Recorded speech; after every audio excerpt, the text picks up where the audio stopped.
Well, welcome to another The Crimes of Tommy Robinson episode, and this time we're going to deal with something, well, he went against the law.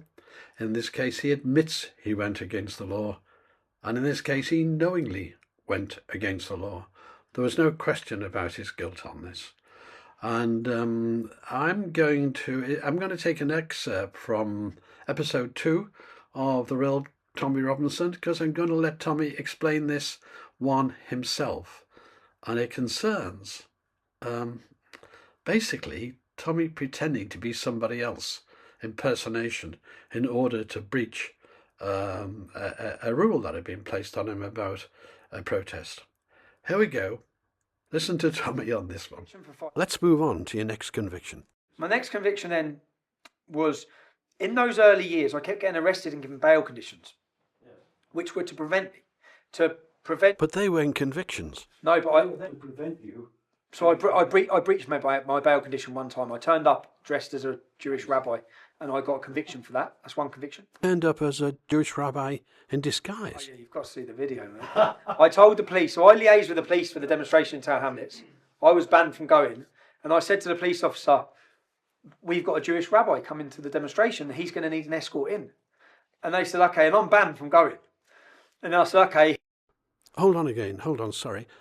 You disguised yourself as a Jewish rabbi, and then you got a police escort in? Oh, you've got to see the video. I turn up with the police. I turn up as a Jewish rabbi with a big beard, wearing all the black, with the curly things and with the top hat.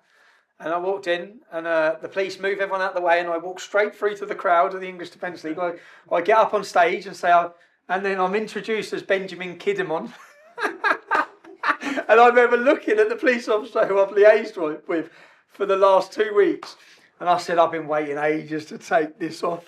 And I took it off, and his face is just like, oh. And I've got 8 days in prison for that. Rabbi Benjamin Kiddemon, use my vehicle, thank you.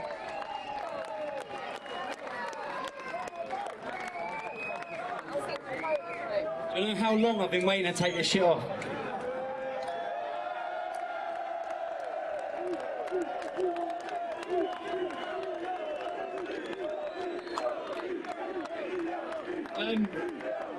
We've all seen the lengths that the British police, political policing, will go to suppress this voice.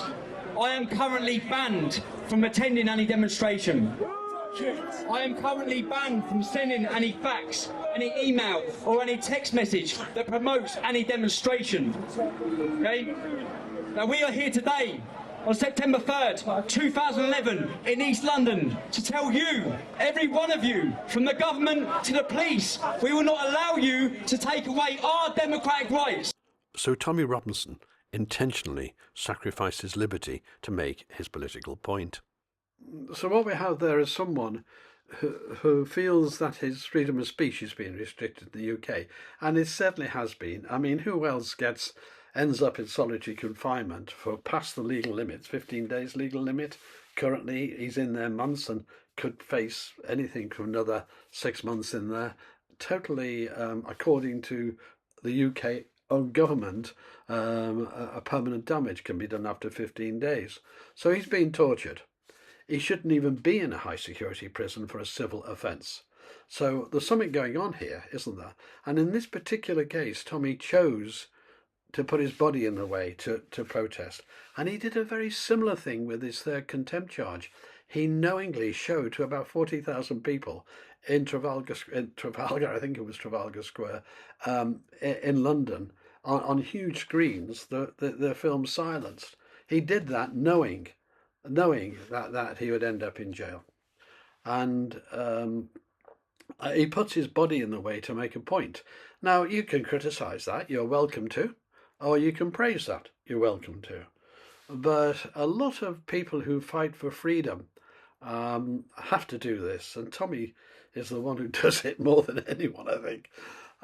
We live in a country in the UK where someone praying round the corner, but not outside an abortion clinic, for example, not saying a word, silently praying in their mind, gets arrested and prosecuted.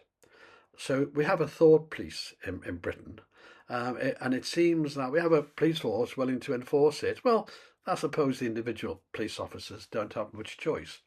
But we certainly don't have freedom of speech in Britain anymore. I mean, they're even now going to monitor the tweets, setting up a department to monitor the tweets of Elon Musk. You can't make it up. And I think in the end, a lot more people are going to have to put their bodies in the way to get our freedom of speech back in Britain. And I feel very strongly about freedom of speech. So does Tommy. Well, there's that simple crime there. It cost him 8 days in prison. And he managed to get the police to escort him to the stage. And I think really that was one up to the police, or to the authorities, as it were. Did he do any real harm? Did he? I'll leave you to judge that. Thank you for watching.